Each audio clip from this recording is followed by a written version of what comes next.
Shalom saudara, salam jumpa dengan saya Dr. Indra.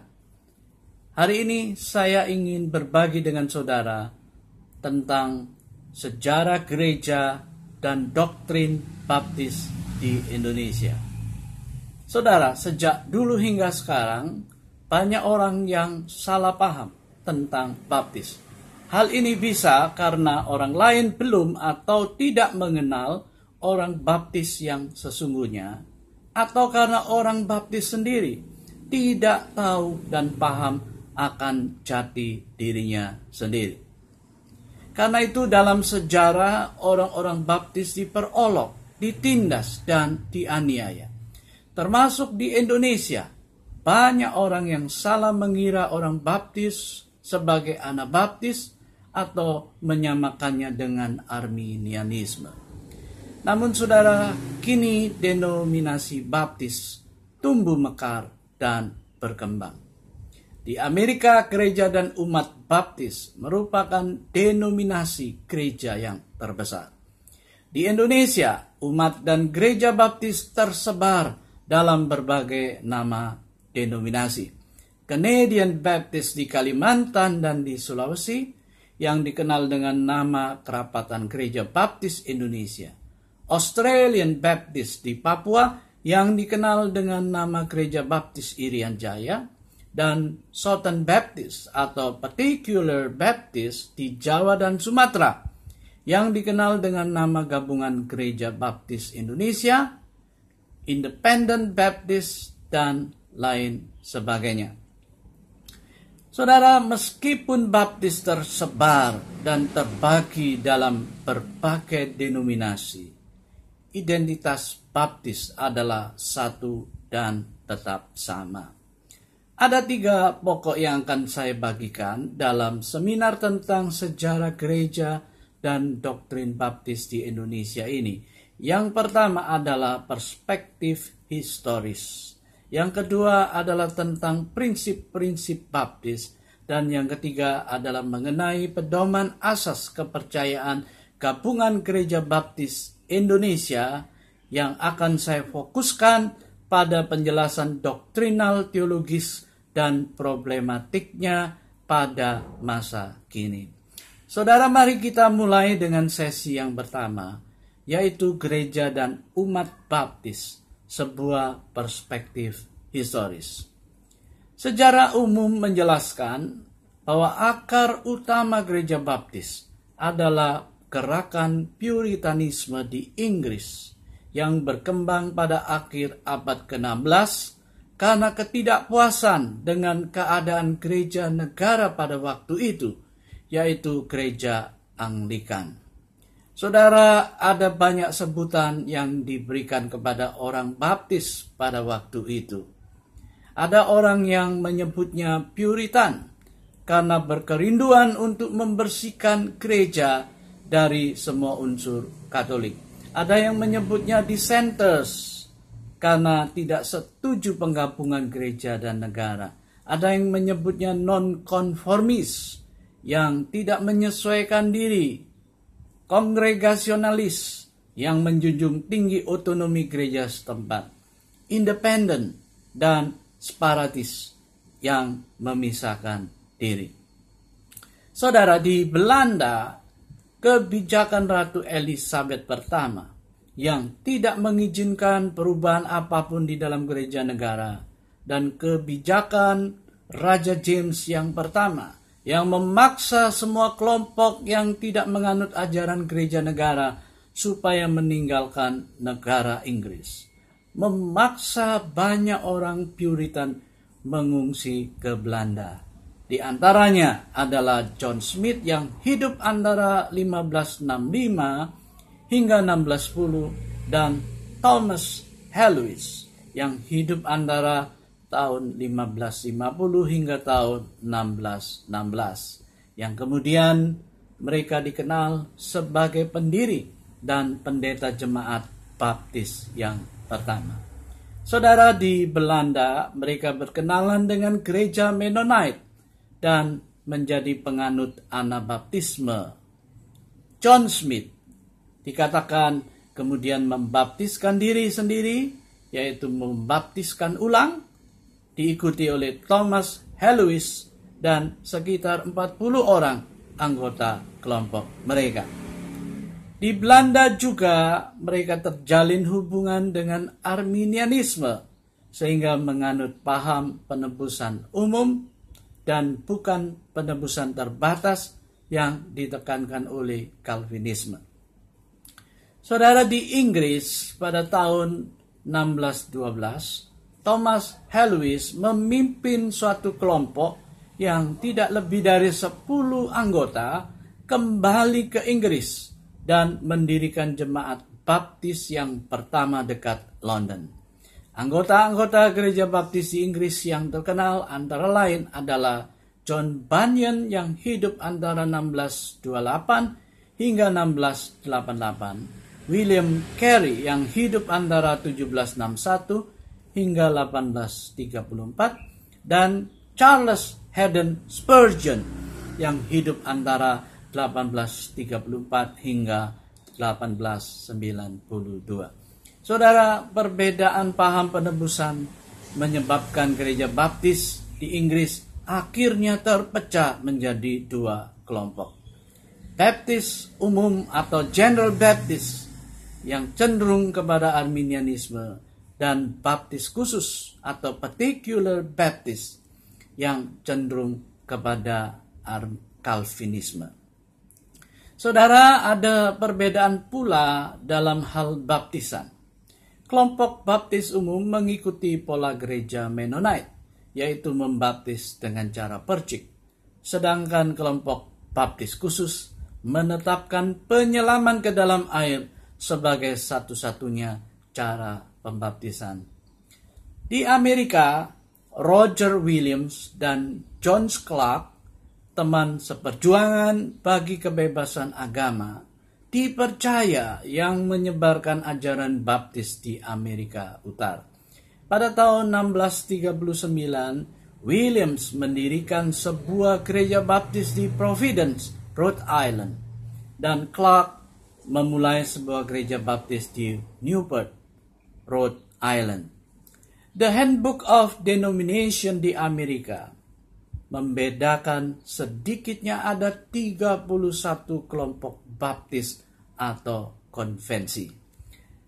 The Southern Baptist Convention atau disingkat SBC adalah sebuah denominasi Kristen konservatif di Amerika Serikat.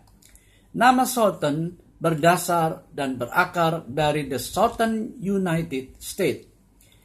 Di SBC menjadi sebuah denominasi sendiri pada tahun 1845 di Augusta, Georgia.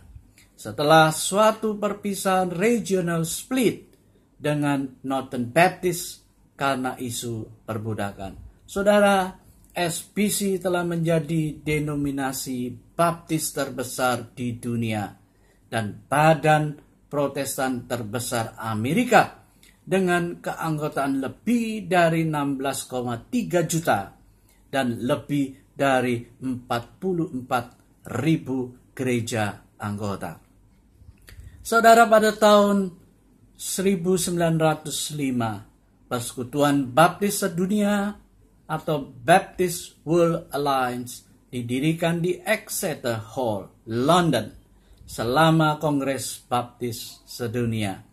Kini The Baptist World Alliance melayani sebagai suatu persekutuan global dari kaum baptis yang mempersatukan 210 kelompok baptis yang terdiri atas lebih dari 47 juta anggota baptisan dari 200 negara lebih. Tujuan BWA adalah: pertama, mempersatukan kaum baptis di seluruh dunia. Kedua, memimpin dalam usaha penginjilan dunia. Dan ketiga, menanggapi serta melayani orang-orang yang memerlukan pertolongan. Dan membela hak asasi manusia. Saudara, inilah sekilas tentang sejarah umum dari gereja baptis. Sekarang saudara-saudara, saya akan bagikan sedikit tentang sejarah di Indonesia. Dan yang saya bagikan di sini hanyalah sebuah garis besarnya saja.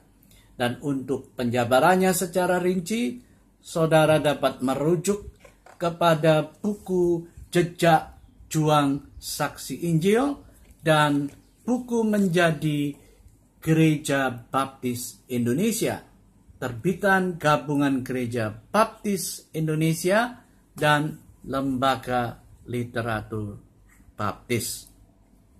Saudara, orang Baptis pertama kali bersaksi di Indonesia adalah pada masa kekuasaan Inggris, sekitar tahun 1811 hingga tahun 1816.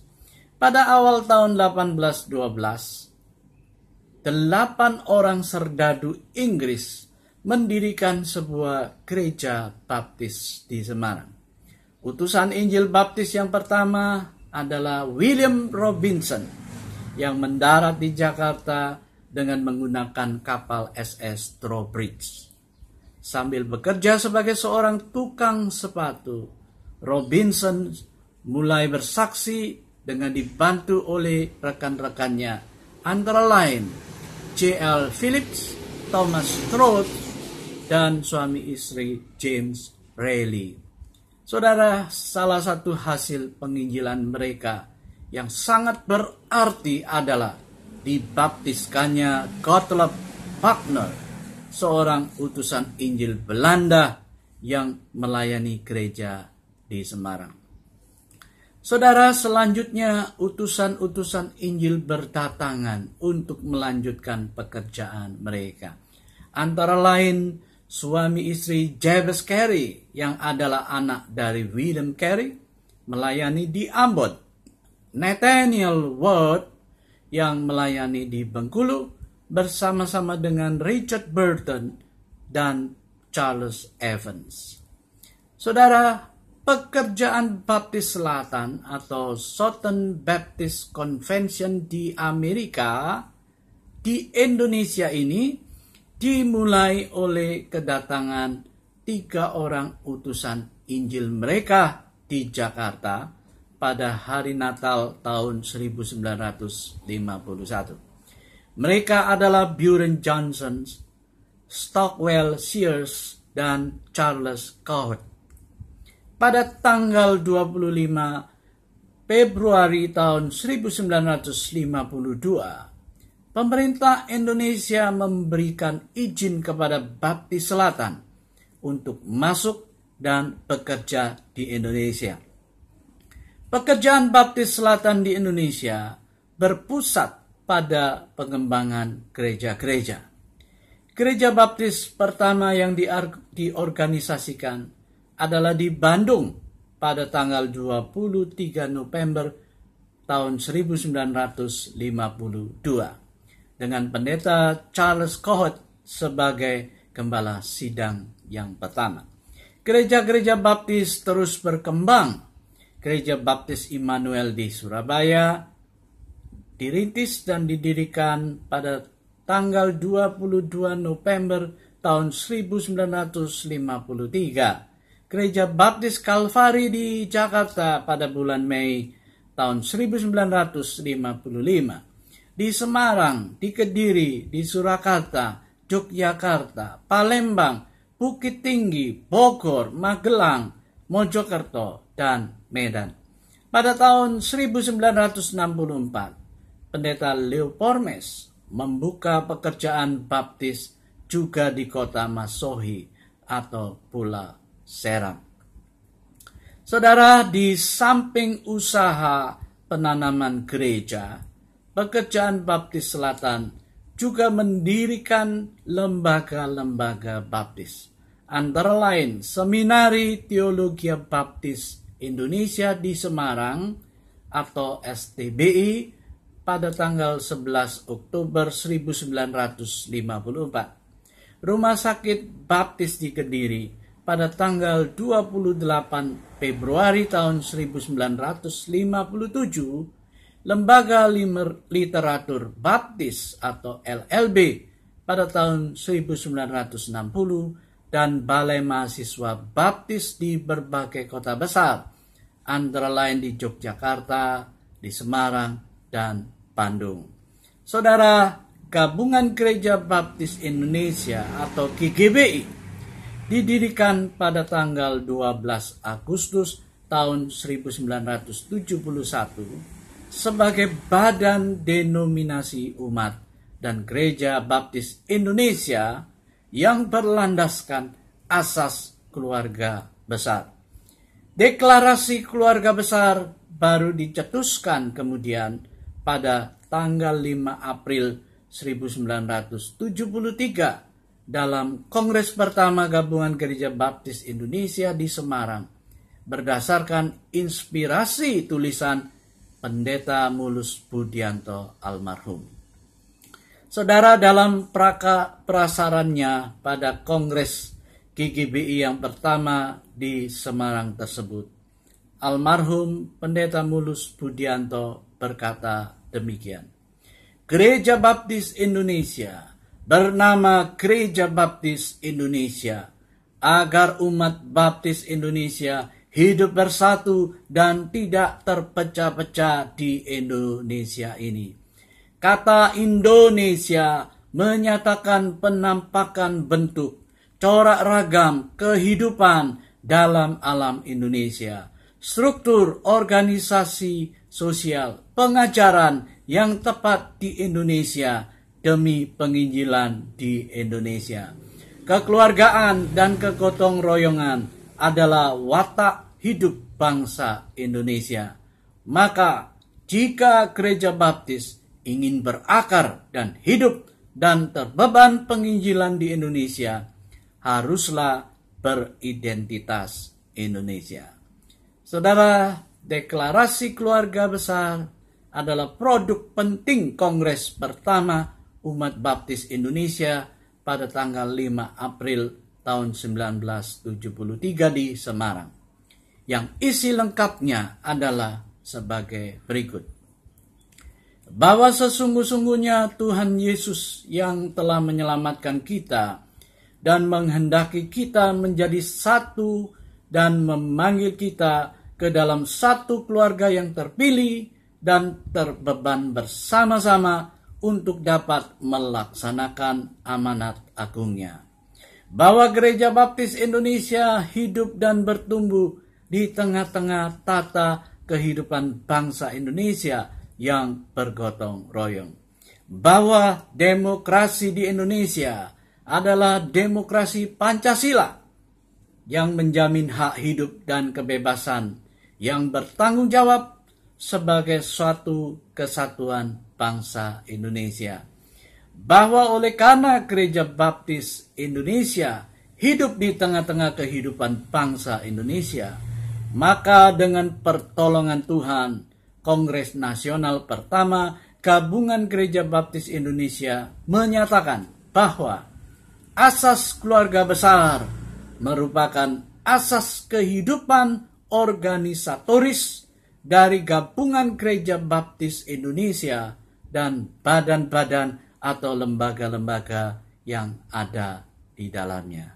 Saudara, menurut catatan dari data Baptist World Alliance, jumlah gereja dan umat Baptis Indonesia adalah terdiri atas 556 gereja dan memiliki lebih dari 130.291 anggota yang dibaptiskan, yaitu antara lain terdiri atas Union of Indonesian Baptist Churches atau Gereja Baptis Indonesia dan Fellowship of Baptist Churches of Irian Jaya atau Persekutuan Gereja Baptis di Irian Jaya dan Konvensi atau Sinode Baptis Indonesia yang